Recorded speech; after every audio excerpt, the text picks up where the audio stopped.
آج کی اس ویڈیو میں ہم جانیں گے زمزم کی حقیقت چند سائنسی و روحانی حقائق کے ساتھ۔ یہ مکہ کی وہ وادی ہے جہاں نہ درخت تھا، نہ سایہ، نہ پانی، بس ریت کا سمندر اور ایک ماں اپنے ننھے بچے کے ساتھ۔ یہ وہ لمحہ تھا جب اللہ نے اپنے خلیل حضرت ابراہیم علیہ السلام کو حکم دیا کہ اپنی بیوی اور اپنے بیٹے کو اس بے آب و گیاہ وادی میں چھوڑ دیں۔ حضرت ابراہیم علیہ السلام چھوڑ کر جا رہے ہیں۔ حضرت ہاجرہ نے پکارا، ابراہیم ہمیں یہاں اکیلے چھوڑ کر کہاں جا رہے ہیں؟ یہاں تو کوئی نہیں۔ لیکن ابراہیم علیہ السلام خاموش رہے۔ پھر انہوں نے پوچھا، کیا یہ اللہ کا حکم ہے؟ حضرت ابراہیم علیہ السلام رکے، سر جھکا کر فرمایا، ہاں یہ اللہ کا حکم ہے۔ حضرت ہاجرہ نے پرسکون لہجے میں کہا، پھر اللہ ہمیں ضائع نہیں کرے گا۔ دن گزرنے لگے، کھانے پینے کا سامان ختم ہو گیا، بچہ پیاس سے بلبلانے لگا۔ ایک ماں کے دل میں بیٹے کی تڑپ برداشت نہ ہوئی۔ وہ دوڑ پڑی صفا کی پہاڑی پر، پھر مروہ کی طرف۔ 1 2 3 7 مرتبہ یہی دوڑ بعد میں سعی کہلائی، جو آج بھی حج اور عمرے کا ایک اہم حصہ ہے۔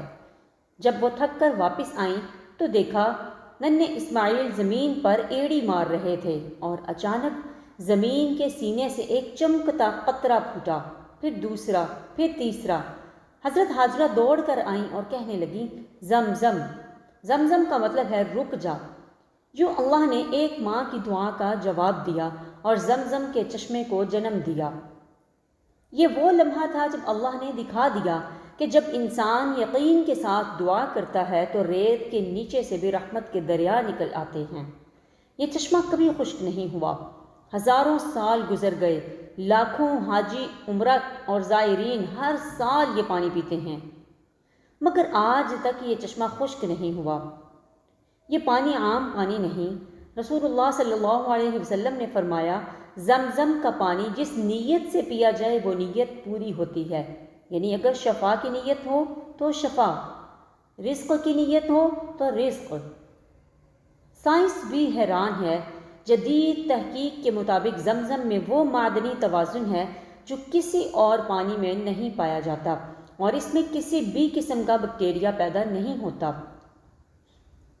یہ کسی دریا یا سمندر سے نہیں جڑا۔ زمزم کا منبع کعبہ کے قریب تقریباً 30 میٹر زیر زمین ہے، اور حیرت کی بات یہ ہے کہ یہ پانی کسی دریا یا بارش سے نہیں بلکہ ایک خفیہ زیر زمین منبع سے آتا ہے، جسے آج تک کوئی سائنسی طور پر مکمل طور پر نہیں سمجھ سکا۔ زمزم صرف پانی نہیں، یہ ایک نشان ہے، ایک ماں کی دعا کا جواب ہے، ایک نبی کی قربانی کی یاد ہے، اور اللہ کی رحمت کا ثبوت ہے۔ ابھی کہانی مکمل نہیں ہوئی، کیونکہ بیت اللہ کی کہانی ابھی باقی ہے۔ اگلی ایپیسوڈ میں ہم جانیں گے کہ خانہ کعبہ پر ایک بادشاہ نے حملہ کیا تھا ہاتھیوں کے لشکر کے ساتھ۔ تو اگر آپ کو اس بادشاہ کا نام پتہ ہے تو کمنٹ سیکشن میں بادشاہ کا نام ضرور بتائیں۔